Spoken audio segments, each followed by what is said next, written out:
5 जनवरी 1967। लक्ष्मी नारायण को ही परमेश्वर और परमेश्वरी कहते हैं। परमेश्वर माना परम, परे से परे रहने वाला, और ईश्वर, ईश्वर माना शासन करने वाला। ईश्वर माना शासन करना, ईश्वर माना शासन करने वाला। दुनिया का बड़े से बड़ा, अच्छे से अच्छा शासन करने वाला कौन बताया? परमेश्वर। और उसके साथ परम ईश्वरी, जो बड़े से बड़ी शासन कत्री गाई हुई है। अब पुरुषार्थ करें जैसा बनना है, किन जैसा? परमेश्वर और परमेश्वरी जैसा। किसको कहते हैं परमेश्वर परमेश्वरी? लक्ष्मी नारायण को। कौन से लक्ष्मी नारायण को? सतयुग में जो राधा कृष्ण के रूप में पैदा होंगे और बड़े होकर के लक्ष्मी नारायण का टाइटल मिलेगा, उनको कहेंगे, या संगम युग में किसी को कहेंगे? संगम युग में होते हैं परमेश्वर और परमेश्वर। वो सतयुग के महाराजा महारानी होंगे राधा कृष्ण, लेकिन उनको परमेश्वर परमेश्वरी नहीं कहेंगे, क्योंकि उनको भी जन्म देने वाले, उनकी भी पालना करने वाले, उनको भी चलाने वाले उनके माँ बाप हुए। किनके? राधा कृष्ण के माँ बाप हुए।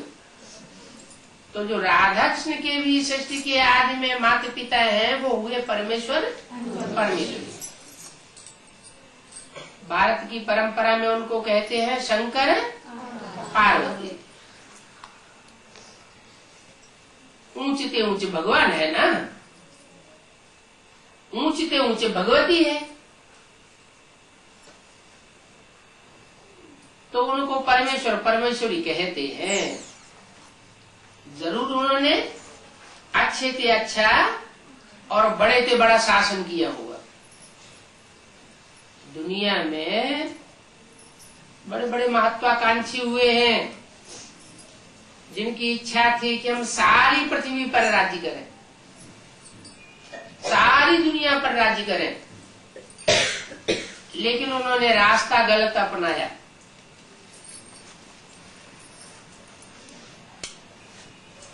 आक्रमण करते गए, राजाओं को जीतते गए, हिंसा करते गए,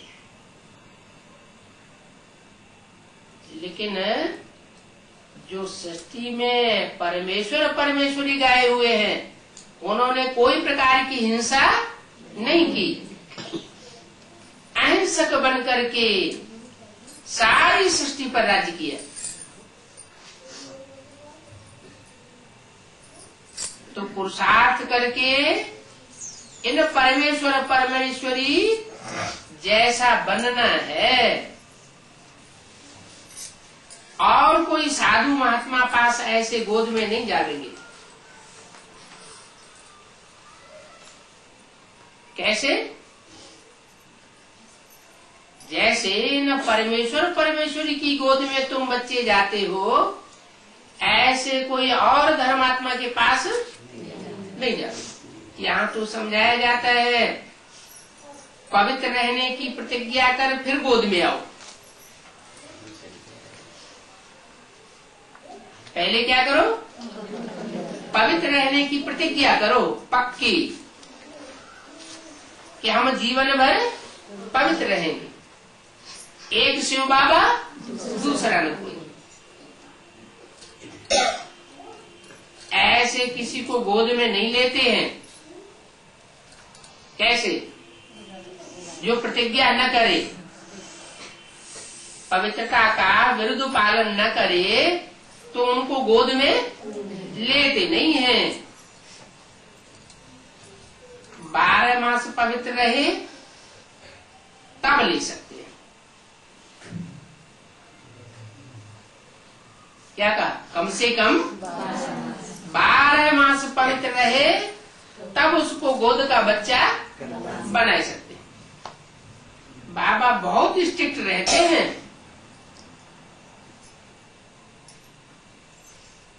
कौन सा बाबा? ब्रह्मा बाबा या शिव बाबा? शिव बाबा। पतित दुनिया है, तब तो बुलाते हैं कि आकर के पावन दुनिया बनाओ, है? ऐसे नहीं कि ब्रह्मा के तन में आओ और आकर के मुरली चला के चले जाओ, शरीर छोड़ जाओ, फिर दुनिया पावन बनती रहेगी।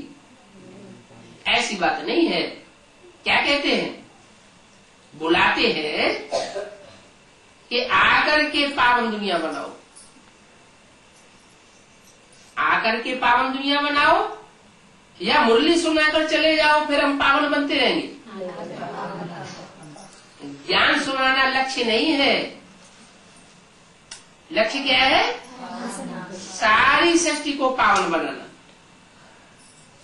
और पावन दुनिया बनाते हैं तब काम पूरा होता है। बीच में अधूरा छोड़ करके चले जाएंगे क्या? बाबा बहुत पूछते हैं, पतित हो या पावन हो?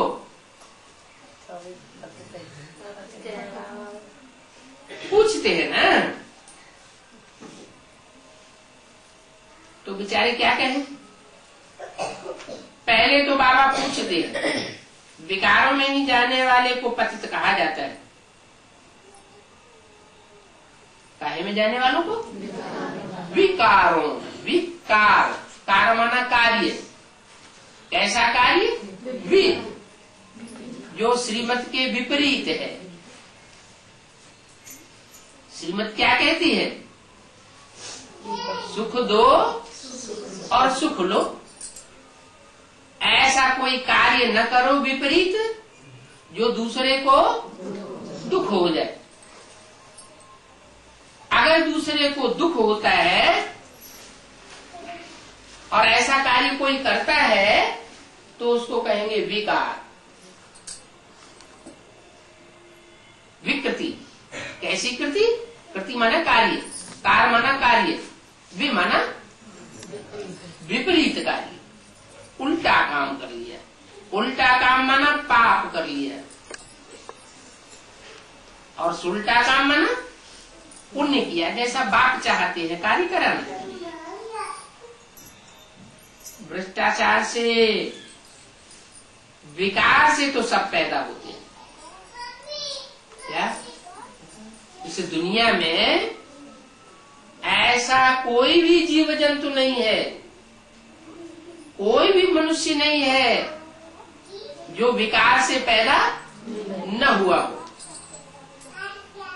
सब विकार से ही पैदा होते हैं। वो लोग समझते हैं कि साधु समाज पवित्र है, लेकिन वो भी पैदा कहाँ से होते हैं? वो भी विकार से पैदा होते हैं। तुम समझते हो इस दुनिया में सब भ्रष्टाचार से पैदा हुए। कैसे आचरण से पैदा हुए हैं? भ्रष्ट आचरण से। भ्रष्ट इंद्रियों से जो आचरण किया जाता है दुख देने का, उससे सबकी पैदाइश होती है। जब बीज बोया जाता है तो पुरुष भी आसक्ति का अनुभव करता है, स्त्री को भी दुख होता है। और जब बच्चा गर्भ में पलता है तो गर्भ में त्राहि त्राहि करता है और माता को भी कष्ट होता है। जब पैदा होता है तो माता को अपार कष्ट, और बच्चा भी कैसे पैदा होता है? रोते रोते या हंसते हंसते? और रोते रोते पैदा होता है।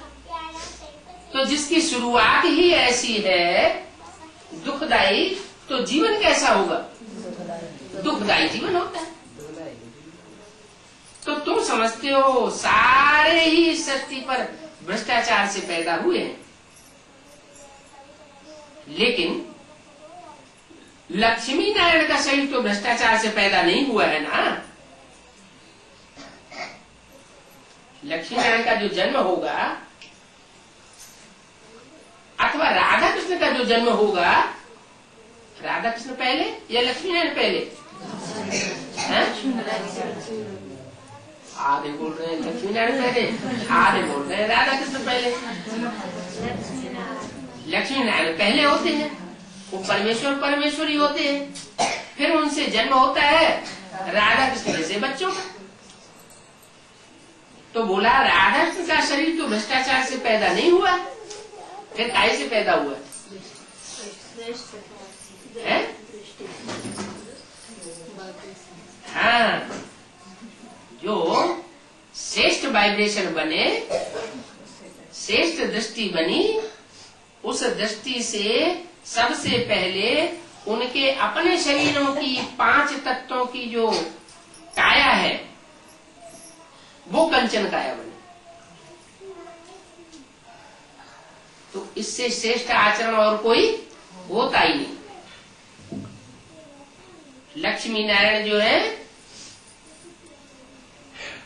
वो चित्र में दिखाया गया है, सामने देख रहे हैं। ऐसे नहीं लक्ष्मी नारायण को देख रही हो और नारायण लक्ष्मी को देख रहा हो। जैसे नीचे राधा कृष्ण को दिखाया है, राधा कृष्ण की पीढ़ी बाद वाली होगी या पहले वाली होगी? तो बाद वाले नीचे होंगे या ऊंचे होंगे कर्म करने में? वो तो जरूर नीचे होंगे। तो राधा कृष्ण एक दूसरे को देख रहे हैं दृष्टि से। दृष्टि ज्यादा ऊंची चीज है या वृत्ति ज्यादा ऊंची चीज है? वृत्ति, जिससे वाइब्रेशन बनता है। तो उनकी पैदाइश होती है श्रेष्ठ वाइब्रेशन से। ईश्वरीय वाइब्रेशन है इनमें, परमेश्वर और परमेश्वरी में। धीरे धीरे स्थापना तो होती है, तो फिर वृद्धि को पाते हैं ना। पहले लक्ष्मी नारायण कंचन काया बनते हैं और मनोबुद्धि रूपी आत्मा भी उनकी कंचन बनती है। फिर ऐसे नहीं कि लक्ष्मी नारायण ही बन करके रह जाते हैं और आगे दूसरे नहीं बनते हैं। कितने बनते हैं लक्ष्मी नारायण जैसे? नई दुनिया जब शुरू होगी तो लक्ष्मी नारायण जैसे पवित्र आत्मा वाले और पवित्र शरीर वाले, कंचन काया वाले कितने बनेंगे? 4.5 लाख बनेंगे। तो वृद्धि को तो पाते हैं ना। ऐसे नहीं एक ही पेयर होगा, 2.25 लाख पेयर होंगे, 2.25 लाख जोड़ियां हो जाएंगी ऐसी। बच्चों के लिए कोई नई बात नहीं है, इन बातों को समझना। ये है शिव ज्ञान यज्ञ। ज्ञान किसका है? शिव का। शिव माना क्या? कल्याणकारी। और दुनिया में जो यज्ञ होते हैं उनसे दुनिया का कल्याण तो नहीं होता है, और ये दुनिया नीचे गिरती चली जा रही है। यज्ञ होते चले जाते हैं, दुनिया नीचे गिरती चली जाती है। और ये जो शिव बाबा आकर के ज्ञान यज्ञ रचते हैं, इससे उत्थान होता है। पहले किसका उत्थान होता है? आत्मा मन बुद्धि का उत्थान होता है, और बाद में जिनकी मन बुद्धि रूपी आत्मा का उत्थान होता है उनके शरीरों में भी परिवर्तन निरोगी कंचन काया का आता है। शिव बाबा अभी ज्ञान दे रहे हैं। सदगति दाता तो वो एक ही है। क्या? वो मुरली कौन से साल की है? 67 की, 67। वो सदगति दाता एक ही है। किसके तन में बोला? ब्रह्मा के तन में सन 67 में बोला। तो कहना चाहिए सदगति दाता ये है कि यही है, ब्रह्मा की तरफ इशारा करना चाहिए। फिर वो कह के दूर क्यों कर दिया है? आने वाला पार्ट की तरफ इशारा दिया, क्योंकि बोलने वाला जानता था कि ये शरीर तो छूट जाएगा, ये पतितों को पावन बना करके जाने वाला नहीं है, इसके द्वारा सारी दुनिया पतित से पावन बनेगी नहीं। इसलिए बोला सदगति दाता तो वो एक ही है, प्रश्न तो हो नहीं सकते। प्रश्न तो जो सारी दुनिया का सदगति दाता है उससे जन्म लेने वाला है। सदगति दाता कृष्ण नहीं हो सकता। माना कृष्ण जो है रचना है या रचयिता है? रचना है। रचयिता तो सारी सृष्टि का भी एक है और कृष्ण का जन्म देने वाला जन्मदाता वो एक ही है। ये सारी दुनिया पुरानी है। इस दुनिया में जो भी मनुष्य मात्र हैं, जीव जंतु आदि हैं, वो सब पतित तमो प्रधान पुराने हैं। बाप आते ही है नई दुनिया की स्थापना करने। बाप के आने का मकसद क्या है? नई दुनिया की स्थापना करना। तो 68 में शरीर छोड़ करके चले जाए और दुनिया पुरानी की पुरानी ही रह जाए तो मकसद तो पूरा नहीं हुआ। तो ये बात कोई ठहरती नहीं है। असली बात बाप बताते हैं कि मैं नई दुनिया की स्थापना करके जाता हूं, तो पुरानी दुनिया का विनाश भी करना पड़े क्या? नया संगठन बनाऊंगा तो उसका प्रभाव तभी निकलेगा जब 500-700 करोड़ की पुरानी दुनिया का विनाश हो जाए। नहीं तो उनके वाइब्रेशन उनके ऊपर पड़ते रहेंगे और वो संसार में प्रत्यक्ष भी नहीं हो सकती नई दुनिया।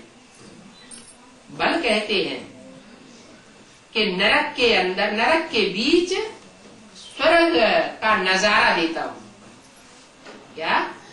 नरक के बीच में स्वर्ग का वर्षा देता हूं। जैसे यज्ञ के आदि में कराची में हुआ, हिंदुस्तान पाकिस्तान का जब बंटवारा हो रहा था तो खून की नदियां बह रही थी, हिंदुस्तान में भी और पाकिस्तान में भी। लेकिन समुद्र के किनारे बंगले में वो 300-400 आत्माओं का संगठन बड़े आराम से रहा पड़ा था। कोई ने उनके ऊपर कोई आक्रमण नहीं किया। तो नरक की दुनिया के बीच स्वर्ग का नजारा सैंपल दिखाया ना। जो आदि में हुआ तो अंत में भी होना है बड़े रूप में। तो बाप आते ही नई दुनिया की स्थापना करने, तो पुरानी दुनिया का विनाश भी जरूर करना पड़ेगा। गाया हुआ भी है शंकर द्वारा विनाश है। क्यों? विष्णु द्वारा विनाश क्यों न कहे? क्यों नहीं कहते? शंकर द्वारा विनाश क्यों कहते हैं? क्योंकि विष्णु तो विष पीता ही नहीं, इसलिए सारी दुनिया का विनाश करने का उसमें ताकत है ही नहीं।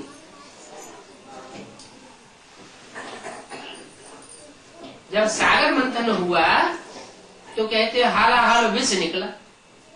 पहले पहले क्या निकला? विषय विकार चारों तरफ सारी दुनिया में फैल गए, इंतहा। तो सब घबरा गए, देवताएं भी घबराए तो राक्षस भी घबराए। भले राक्षस बड़े विकारी होते हैं, बड़े विषैले होते हैं, फिर वो भी घबराने लगे। तो किसने निस्तार किया? कहते हैं शंकर जी ने निस्तार किया। जो भी विषय विकार थे संसार में, उन सबको पी लिया। तो ये काम और कोई कर नहीं सकता। विष पीने से तो आदमी मर जाता है, वो तो स्थूल विष होता है। यहाँ ब्राह्मणों की दुनिया में बेहद का विष कौन सा है? पराई स्त्री या पराये पुरुष का भोग करना, वो विष है।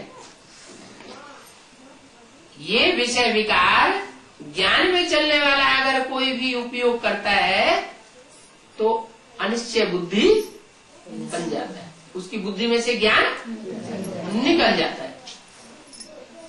और शंकर जी का धंधा क्या है? विषय विकार भी पीते जाते हैं और ज्ञान का तीसरा नेत्र भी दमदमाता रहता है। तो कोई खासियत होगी? क्या खासियत होगी? नहीं, शिव तो प्रवेश करता है। शिव तो 108 मणकों में भी प्रवेश करता है। जो रुद्रमाला के 108 मणके हैं उनमें भी प्रवेश करता है। लेकिन गायन फिर भी शंकर द्वारा विनाश गाया हुआ है। तो विनाश इम्प्योरिटी से होता है या प्योरिटी से होता है? इम्प्योरिटी से विनाश होता है। और विष्णु को तो बहुत पवित्र दिखाया जाता है, तो प्योरिटी से होती है स्थापना। लेकिन स्थापना का तब तक कोई मूल्य नहीं है जब तक 500-700 करोड़ की आसुरी दुनिया विनाश नहीं होती। तो देव आत्माएं, आसुरी आत्माएं विषय विकार तो सब भोगती है, क्योंकि विषय विकार से पैदाइश ही हुई है। इसलिए विकृति बने बगैर रह नहीं सकते।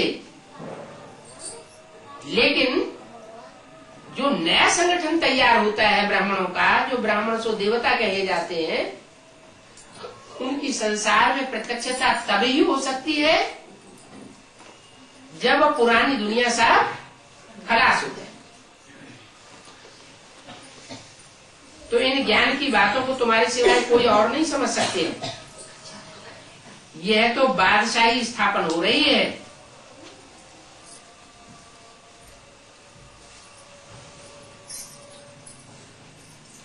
सारे विश्व के ऊपर कंट्रोलिंग प्राप्त होती है। तो कहा जाता है परमेश्वर बड़े ते बड़ा परम, परे ते परे शासन करने वाला। इतना ऊंचा और इतना अच्छा शासन दुनिया में कोई कर नहीं सकता। दुनिया की बात है, सतयुग की बात नहीं है, क्योंकि सतयुग में तो आबादी बहुत थोड़ी होगी। तो ये भी राजयोग है। शास्त्रों में भी तो कुछ दिखाया नहीं हुआ है कि राजयोग सीखने के बाद क्या हुआ। दिखाते हैं पांडव गल मरे। अब स्थूल में गल मरने की बात नहीं है, देवान से गल मरे। दिखाते हैं प्रलय हो गई। अब प्रलय तो कभी होती नहीं कि सब कुछ लीन हो जाए। प्रमाणे प्रकृष्ट रूपेण, लय माने लीन हो जाए, कुछ भी न रहे।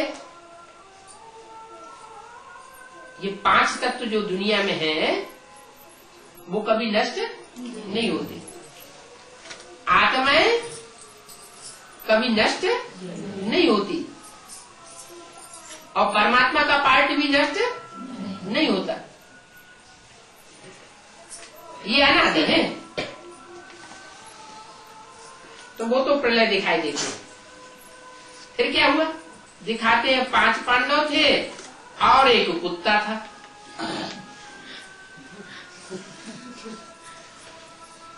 5 पांडव बचे और उनके साथ एक कुत्ता बचा। पर गल मरे। 5 पांडव मन थोड़ी सी आत्मा, ऐसी थोड़ी आत्मा जिनको उंगलियों पर गिना जा सके। किनके मुकाबले? कौरवों और यादवों के मुकाबले। कौरव वो जो कौओं की तरह बोल बोल की आवाज बहुत करते हैं, बड़ी बड़ी भाषणबाजी करते हैं लाखों की पब्लिक के बीच में। और बाप तो लाखों की पब्लिक के बीच में आते ही नहीं। लाखों की पब्लिक ही होगी तो बड़े बड़े लाउड स्पीकर लगाने पड़े। बाप तो लाउड स्पीकर पर कभी पढ़ाते नहीं। 5 पांडवों को पढ़ाते हैं तो वो तो बहुत थोड़े होते हैं दुनिया के हिसाब से। कहां 500-700 करोड़ की दुनिया, और कहां तो मुट्ठी भर ब्राह्मण।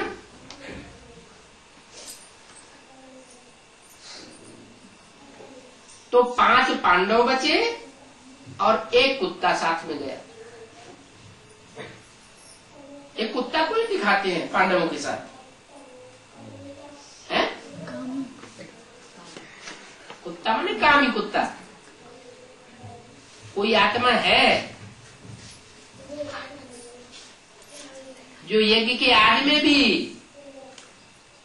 जब नई दुनिया का सैंपल बना था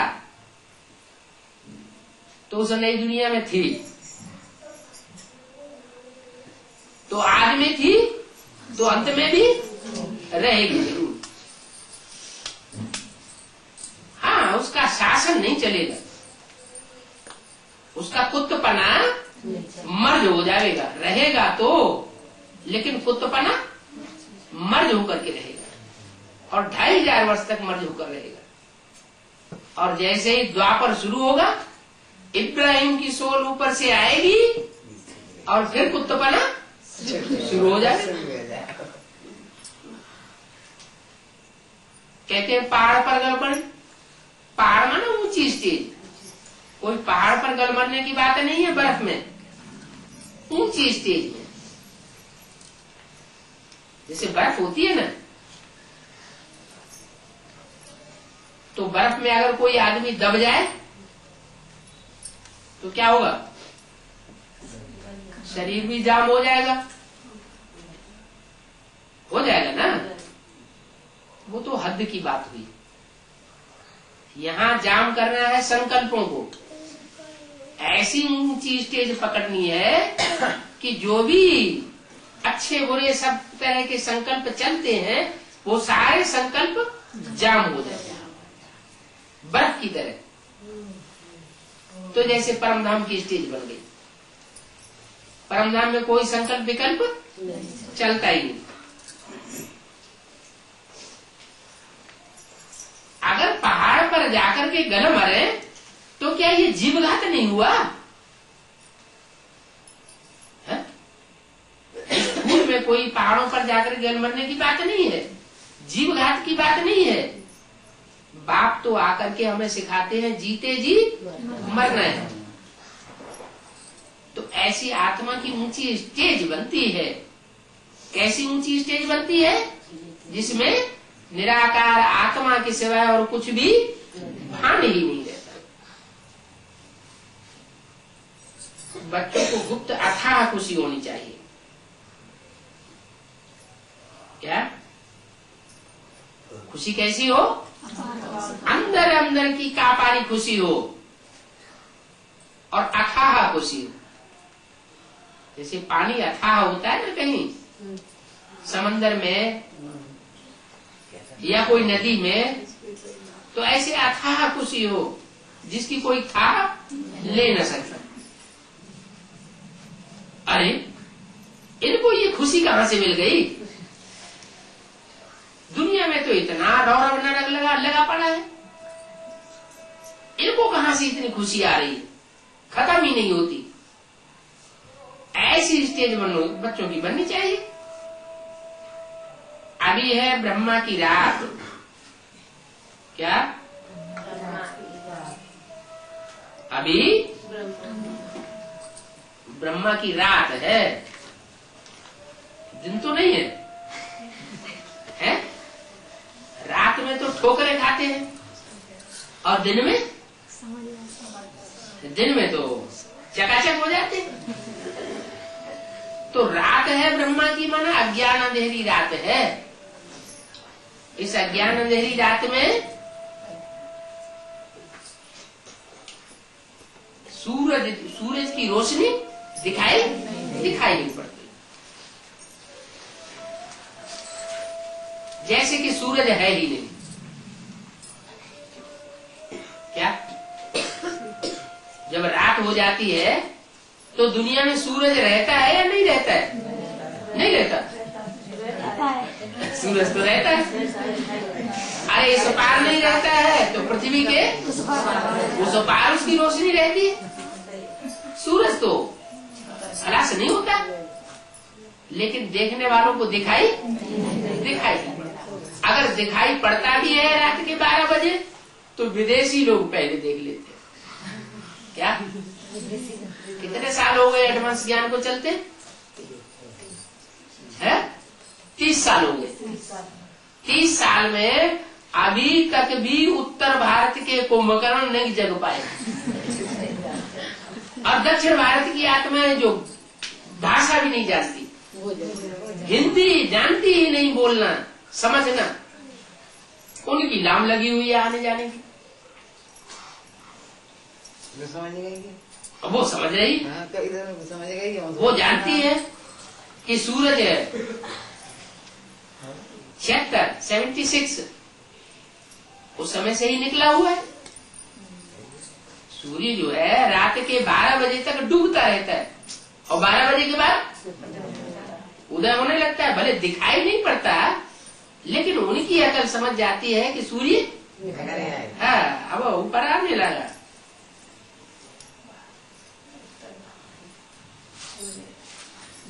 तो बच्चों को अथाह खुशी होनी चाहिए। ब्रह्मा की रात है, फिर ब्रह्मा तो दिन नहीं बनावेंगे। क्या है ब्रह्मा की रात? ब्रह्मा की रात है तो फिर ब्रह्मा दिन बनावेंगे क्या? है? ब्रह्मा दिन नहीं बनाते। ज्ञान की रोशनी ब्रह्मा नहीं करते। और तथाकथित तो ब्राह्मण क्या कहते हैं? ब्रह्मा ही सब कुछ करते हैं। ब्रह्मा ही दिन बनाते हैं, ब्रह्मा ही रात बनाते हैं। मुरली क्या कहती है? ब्रह्मा तो दिन नहीं बनावेंगे ना। अरे शरीर छोड़ गए तो बनाएंगे कैसे? भगवान को आना पड़ता है।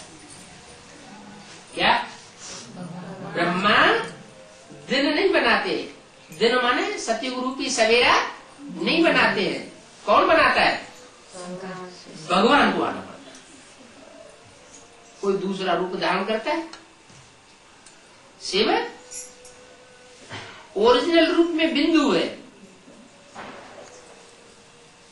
जब दादा लेखराज के बूढ़े तन में प्रवेश करता है तो ब्रह्मा, फिर वो शरीर छोड़ देते हैं तो कोई और तन में प्रवेश करते हैं। ब्रह्मा का तन मुकर्रर था या टेम्परेरी था? अगर कोई कहे मुकर्रर तो फिर काम पूरा हुए बगैर चला क्यों गया? मुकर्रर माना आदि में भी हो और अंत में भी हो। तो फिर मुकर्रर रथ में प्रवेश करती है ब्रह्मा के शरीर छोड़ने के बाद। इसलिए बोला ब्रह्मा तो दिन नहीं बनावेंगे, भगवान को खुद आना पड़ता है। ब्रह्मा का दिन अर्थात ब्राह्मणों का दिन, ये ब्राह्मणों का दिन बनाने के लिए भगवान को आना पड़ता है। अभी तुम हो संगम युग पर, तो तुम बच्चों को तो बहुत खुशी होनी चाहिए।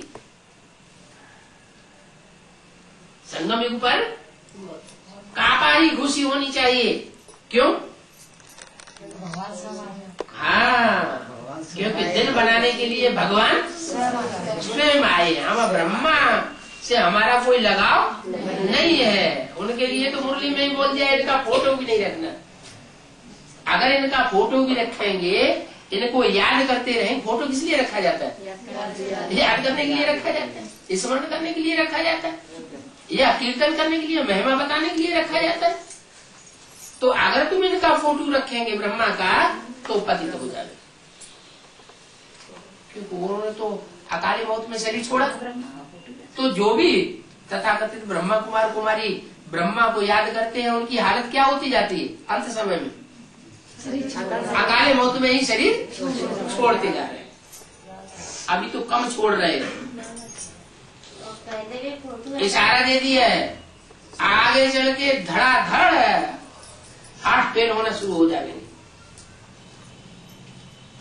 हम तो अपनी मनमानी चला रहे हैं, तो उन्हें आशा है कि अरे हमारी जिंदाबाद होनी है। लेकिन थोड़े समय के बाद देखना है कितने हार्ट फेल होते हैं। बाहर की दुनिया में भी बड़े बड़े लोगों के हार्ट फेल होने लगेंगे, क्योंकि अपने अपने तरीके से प्लानिंग बना रहे हैं। नर चाहत कछ और है और होवत है कछ और, तो ब्रेन ही फेल हो जाएगा।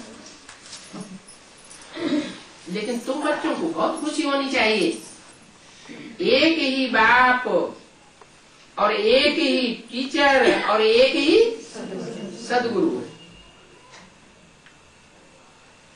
कोई दूसरी पर्सनालिटी, दूसरा व्यक्ति नहीं है कि नहीं ब्रह्मा के रूप में वो माँ है, फिर वही बाप है, वही टीचर है, वही सदगुरु है। नहीं, ब्रह्मा के रूप में तो जैसा नाम है वही है। ब्रह्मा माने ब्रह्मा माने बड़ी माँ, माने माँ बड़ी माँ है। न वो बाप है वर्षा देने वाला, सुख शांति का वर्षा देने वाला बाप नहीं है। और होता तो किसी को अविनाशी सुख शांति मिली होनी चाहिए थी, वो तो शरीर छोड़ गए। न बाप न टीचर, माने जो कुछ भी गीता ज्ञान आया, उस गीता ज्ञान का क्लैरिफिकेशन, व्याख्या किसी को आई ही नहीं। ये तो शिव बाप ही है जो कोई तन में प्रवेश करके ब्रह्मा के अलावा और कोई तन में प्रवेश करके बाप भी बनता है, बच्चों को नए सिरे से जन्म देता है, ब्राह्मण बनाता है, और ब्राह्मण से फिर वो बच्चे देवता बनते हैं। तो वो बाप भी है और व्याख्याएं देने वाला टीचर भी है, और फिर वो सदगति करने वाला सदगुरु भी है। सदगति सिर्फ आत्मा की करते हैं या शरीर की भी करते हैं? तुम्हारी आत्मा और शरीर रूपी नैया दोनों का खिवैया एक बाबा। भले ये शरीर विकारों से पैदा हुआ है, फिर भी हम ऐसी पढ़ाई पढ़ते हैं राजयोग की कि ये शरीर रूपी नैया इस विषय सागर से पार क्षीर सागर में जाएगी। तो ये बाप टीचर सदगुरु ये भी त्रिमूर्ति हो गए। बाप टीचर और सदगुरु, वैसे भी त्रिमूर्ति कहते हैं। क्यों? क्योंकि ब्रह्मा द्वारा स्थापना, विष्णु द्वारा पालना और शंकर द्वारा विनाश कराते हैं। अरे ब्रह्मा तो शरीर छोड़ गए, स्थापना कहाँ हुई? राजधानी की स्थापना हुई क्या? नई दुनिया के राज्य की स्थापना हुई क्या? नहीं हुई। फिर ब्रह्मा द्वारा स्थापना, ये बात तो झूठी हो गई क्या? झूठी नहीं हो गई। वही ब्रह्मा की सोल जो दाढ़ी मूछ वाली थी, विकारी चोला था, उसकी पूजा संसार में नहीं होती। लेकिन वही ब्रह्मा की सोल जब शरीर छोड़ती है और कोई माता में प्रवेश करके पाठ बजाती है, तो वो जगदम्बा के रूप में पूजी जाती है। तो ब्रह्मा द्वारा स्थापना माने स्वर्ग का गेट खोलने की वो माता अपनी भुजाओं के साथ निमित्त बनती है। ब्रह्मा द्वारा स्थापना गाई हुई है। विष्णु द्वारा पालना गाई हुई है, लेकिन पालना पहले होगी या विनाश पहले होगा? पहले बीच में नुदा हुआ है शंकर द्वारा। जो भी आसुर घुसे हुए हैं ब्राह्मणों की दुनिया में, उन सबका सफाया होना है, उन सबका सफाया होगा। उसका भी इशारा दे दिया। क्या इशारा दे दिया? मधुबन वालों को मधुबन छोड़ना पड़ेगा, ज्ञान सरोवर वालों को ज्ञान सरोवर छोड़ना पड़ेगा, और इतना अटेंडम छोड़ना पड़ेगा कि ताला भी नहीं लगा देंगे।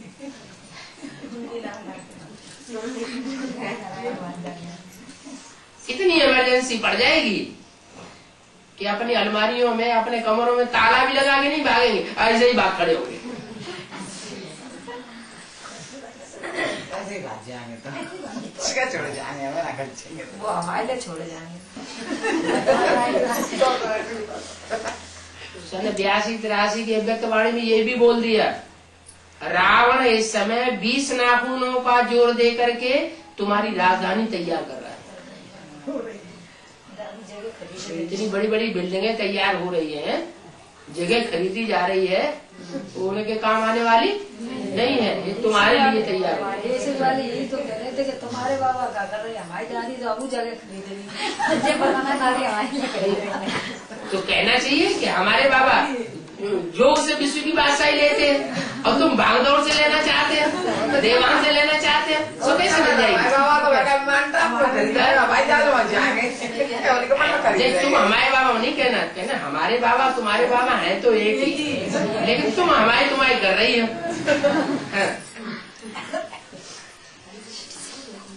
तो ब्रह्मा द्वारा स्थापना, विष्णु द्वारा पालना, शंकर द्वारा विनाश, ये भी बातें नहीं समझते हैं। कल पहले मुआफिक ड्रामा प्लान अनुसार उनको समझना नहीं है।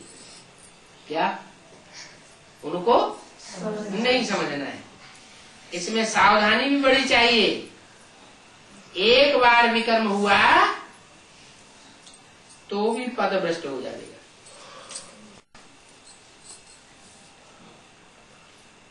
पाप हो जावे तो क्या करना चाहिए? हाँ, झट बताना चाहिए। अगर 2-4 दिन 2-4 महीना रुक गए तो मल्टीप्लाई होता रहेगा। जैसे ब्याज बढ़ जाता है ना, ब्याज के ऊपर ब्याज, ब्याज के ऊपर ब्याज बढ़ता जाता है, ऐसे अगर पाप हो गया और तुरंत बताया नहीं तो वो पाप वृद्धि को पाता रहता है। झट बता करके क्षमा मांग लेनी चाहिए। छुपाने से तो और ही जास्ती गिरते रहेंगे।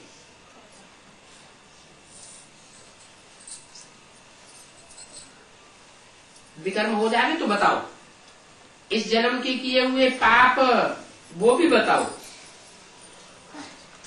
फिर सतो प्रधान बनने के लिए बिल्कुल सहज है याद। इसमें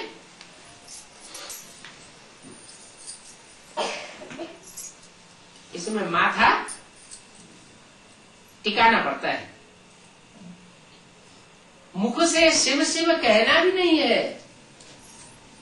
बहुत से ऐसे होते हैं, उन्हें हिंदी की याद ही नहीं आती, आत्मा की याद नहीं आती, तो क्या करते हैं? मुख से शिव बाबा शिव बाबा शिव बाबा मुख से बोलते रहते हैं। बाबा कहते हैं ये मुख से बोलना करना थी, ये तुम 63 जन्म करते आए, इससे कोई फायदा नहीं है। अंदर अंदर याद करना चाहिए, मैं आत्मा, मेरा बाप सुप्रीम सोल, वो भी ज्योति बिंदु आत्मा है, और फिर हमारी मनुष्य शक्ति का बाप, वो भी ज्योति बिंदु आत्मा, जो अभी शरीर धारण करके शक्ति पर मौजूद है, पाठ में।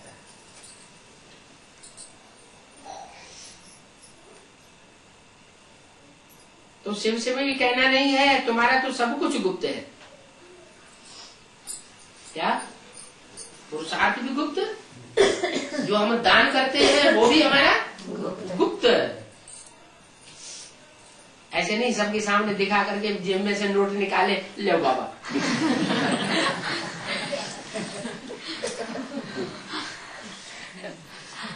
तो वो पांडव बच्चे हैं ही नहीं।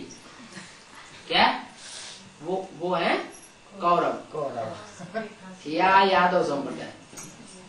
क्यों? क्योंकि दूसरों को दिखा दिखा करके दान करते हैं, प्रत्यक्ष कर देते हैं। उस दान में ताकत नहीं रहती। दान में ताकत ही नहीं है तो नई दुनिया की स्थापना उस धन से हो नहीं सकती। तो गुप्त दान महा कल्याण गाया हुआ है। जितना गुप्त रखेंगे उतनी उसमें जास्ती पावर होगी। तो क्या करना चाहिए? है कवर में रखना चाहिए। कवर में पता ही नहीं लगेगा कि इसमें पोता मेल है या यज्ञ सेवा है या कोई लेटर लिख करके दिया है किसी ने। क्या गुप्त रखना चाहिए। और अच्छा तो ये हो कि खुद ही भाग दौड़ करके ईश्वरीय सेवा में धन लगाए। नहीं तो बाबा इतना पैसा लेकर के क्या करेंगे? इस यज्ञ में तो इतनी जास्ती पैसे की दरकार नहीं है। दरकार किस चीज की है? नहीं? बाबा को पैसों की इतनी दरकार नहीं है, सच्चे दिल के बच्चों की दरकार है। क्या बाबा को क्या चाहिए? सच्चे दिल वाले बच्चे चाहिए, उनका पैसा नहीं चाहिए।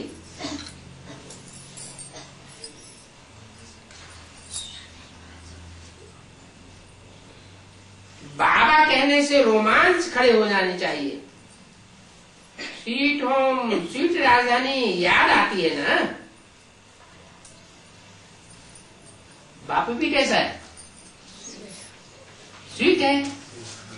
तो कौन सी राजधानी स्थापन करते हैं? स्वीट होम और स्वीट राजधानी स्थापन करते हैं। बाप से कल पहले मुआफिक वर्षा लेते हो, तुम राजधानी का वर्षा लेते हो ना। बाप सिर्फ कहते हैं कि मुझे याद करो तो विकर्म विनाश हो जाएगा। क्या कहते हैं? और किसी को याद न करो। दूसरों के बीच में याद करते रहते हो तो विकर्म विनाश नहीं, वो याद धीमी हो जाती। जैसे सोना है, धीमी आग में गलाना चाहे कोई तो नहीं गलेगा। खूब तीखी अग्नि होती है तो सोना गल जाता है।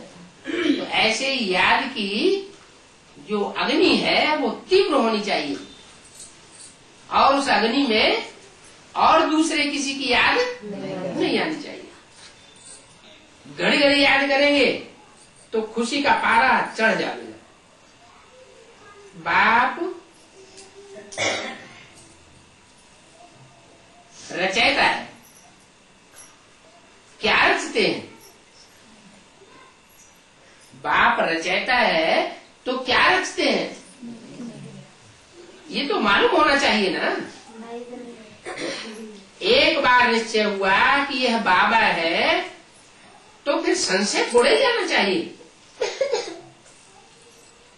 लेकिन होता क्या है? निश्चय तो लिख देते हैं, निश्चय पत्र भी लिख देते हैं। शुरुआत में बताया कि खून से लिख करके देते थे, लेकिन फिर बाद में क्या होता है? बाद में माया पछाड़ती रहती है। ये तो बच्चे जानते हैं यहाँ पर शरीर की बात नहीं है।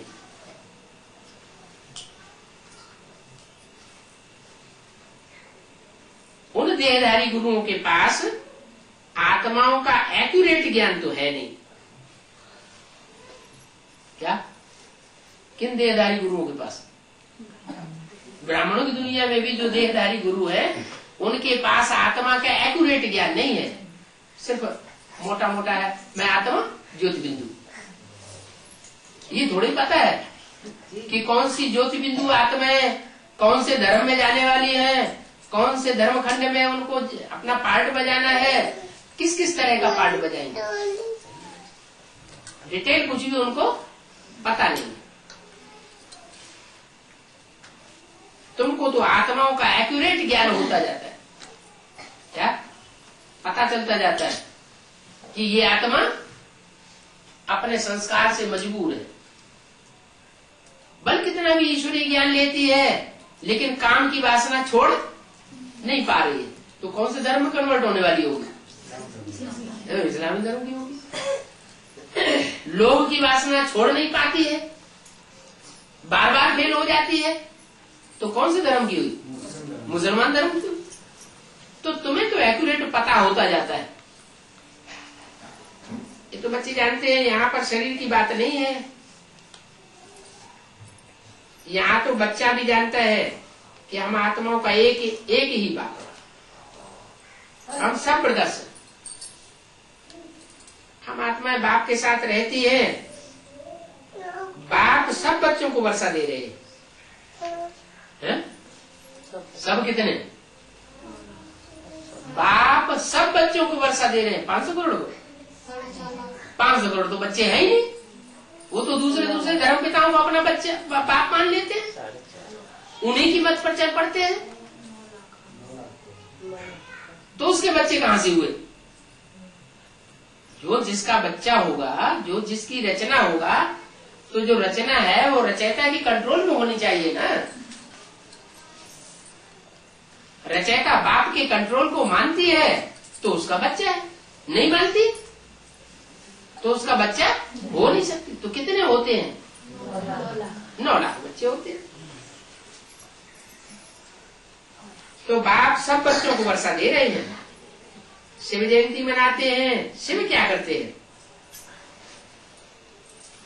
प्रजापिता ब्रह्मा क्या करते हैं? प्रजापिता ब्रह्मा द्वारा शिव परमात्मा सभी आत्माओं को वर्षा देते हैं। क्या कहा? प्रजापिता ब्रह्मा द्वारा सभी आत्माओं को वर्षा देते हैं, मुक्ति और जीवन मुक्ति का। और ब्रह्मा का है? ब्रह्मा द्वारा क्या करते हैं? हाँ, ब्राह्मण की रचना करते हैं। ब्राह्मणों की रचना तो होती है ब्रह्मा के द्वारा, लेकिन उनको वर्षा मिलता है बाप के रूप में, प्रैक्टिकल बाप के रूप में वर्षा मिलता है। और सभी आत्माओं को वर्षा देते हैं। सभी आत्मा क्या 500-700 करोड़ आत्माओं को वर्षा देते हैं? नहीं, फिर सभी क्यों बोल दिया? आत्माओं को वर्षा देते हैं माने जो आत्मिक स्थिति में टिक जाते हैं उनको वर्षा देते हैं। प्रजापिता ब्रह्मा के पास कोई प्रॉपर्टी नहीं है। क्या कहा? प्रजापिता ब्रह्मा भी किससे लेता है? शिव बाबा से लेता है ना। ये धनी की प्रॉपर्टी है। उन प्रजापिता ब्रह्मा को भी बाप से वर्षा मिलता है। किनको? उनको भी, माने प्रजापिता ब्रह्मा को भी बाप से वर्षा मिलता है। किसके तन में बोला? ब्रह्मा के तन में बोला। उनको क्यों बोल दिया?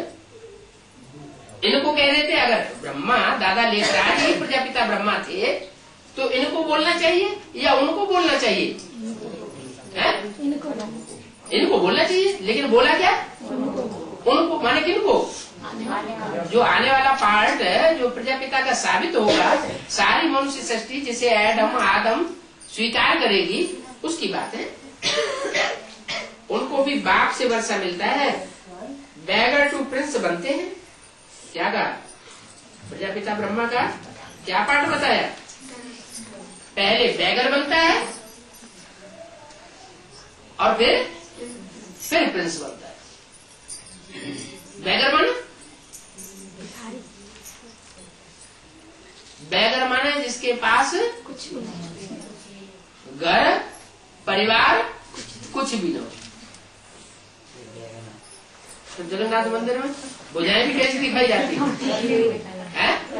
कटी हुई वजह भुजाएं भी, माने जो सहयोगी है वो भी टूट जाते हैं। कोई सहयोगी नहीं रहता।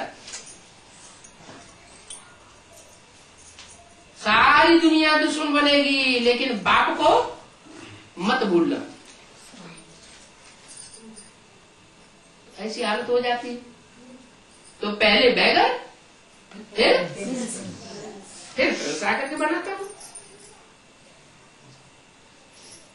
तो ये प्रजापिता ब्रह्मा का पार्ट है क्या, बैगर टू प्रिंस बनना। माना दादा लिख रहा है ब्रह्मा का ये पार्ट नहीं है, वो तो बैगर बने ही नहीं कभी। वो तो हीरो के व्यापारी थे, और जब 300-400 की जो बारात पाली तो भी धन संपत्ति तो होगी ना, बिना धन संपत्ति की कैसे पालना करेंगे।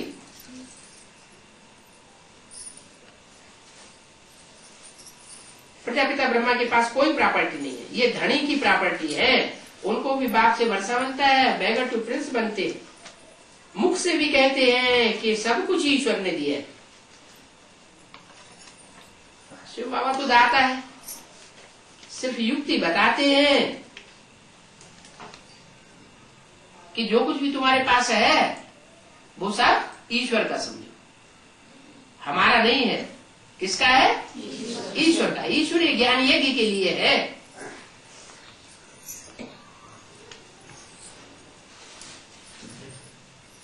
तो ममा तो नहीं रहेगा। बाप कहते हैं जो कुछ भी है उसका ट्रस्टी होकर के रहो। पाप आत्माओं को दान नहीं करो।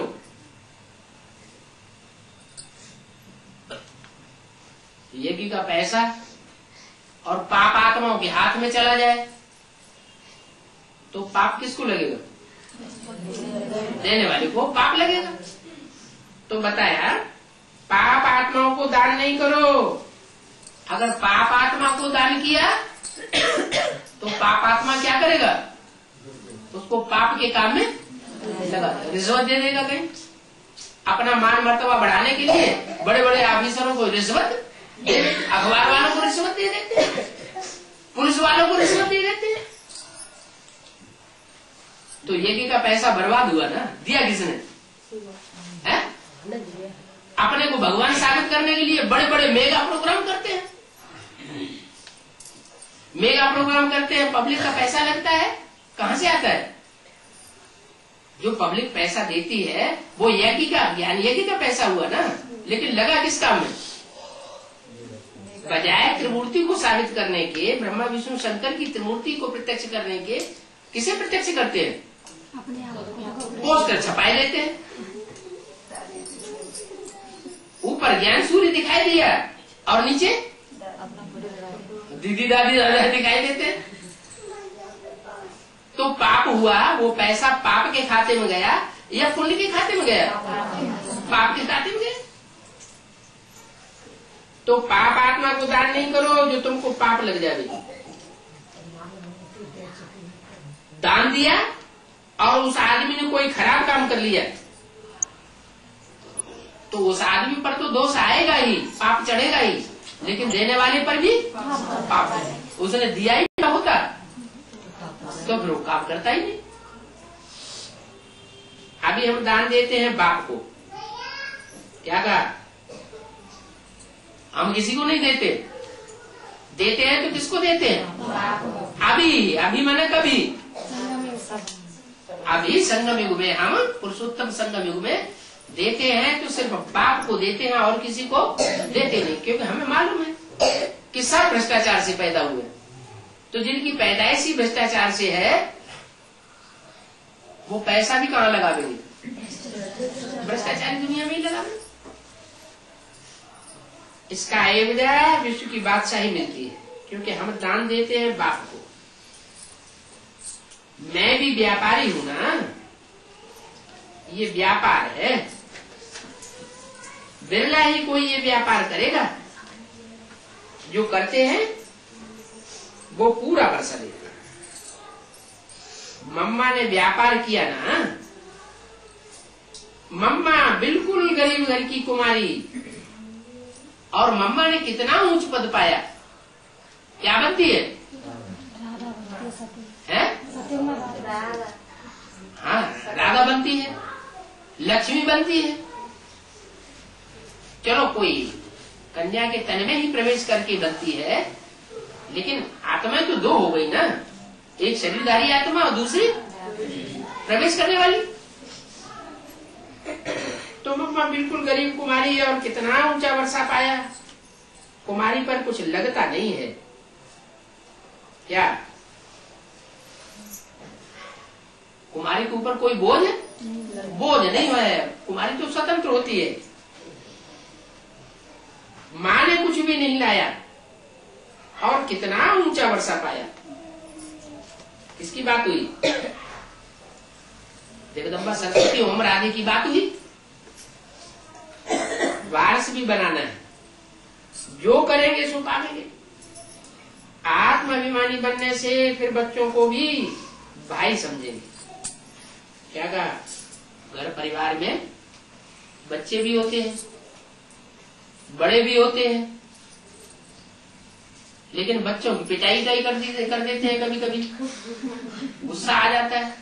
तो क्यों आता है गुस्सा?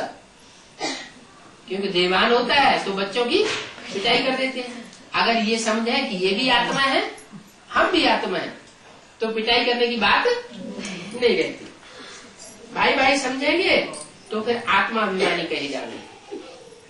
अगर बच्चों की धुनाई पिटाई कर देते हैं, इसका मतलब देवा चढ़ा। तो समझो ये भी आत्मा है। बात कलयुगी बातों से मुक्त कर सतयुग में ले जाते हैं। तो बच्चों का भी कल्याणकारी बनना है, सदैव बाप को याद करना है। ओम शांति।